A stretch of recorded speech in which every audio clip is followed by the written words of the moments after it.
I'm going to rehearse the facts of what happened with Penis because Penis has a great deal of difficulty understanding that he does not control the mind of people who he sells records to.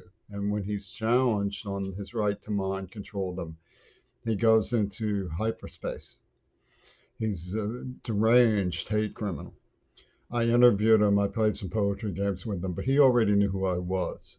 Likely, he set up the lure that got me there that day. He's very strategic.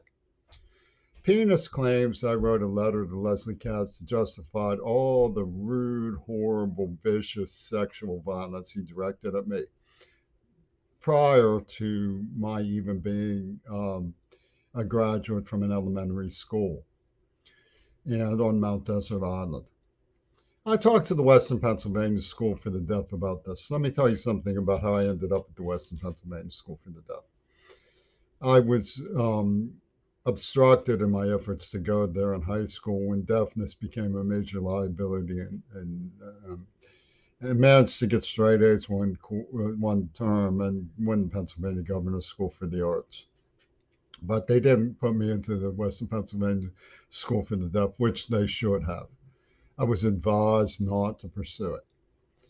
And I met eventually a girl named Jeannie after Penis sexually violated me and detonated the implant from the Israelis that he knew about and co-authored.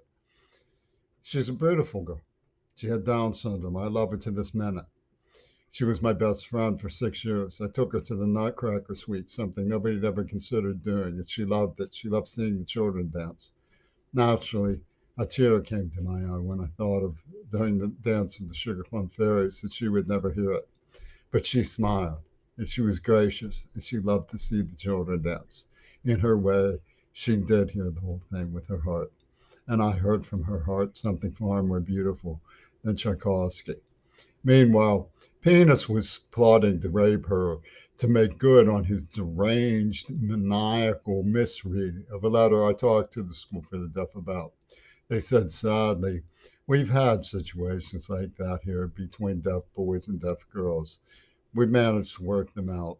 Nothing came of either the stories they told or what happened between me and the girl in question that comes anywhere near the rancid, horrifying military temper tantrum the Penis threw because he orchestrated it with intent to throw it. That's all there is to it. He's criminally insane.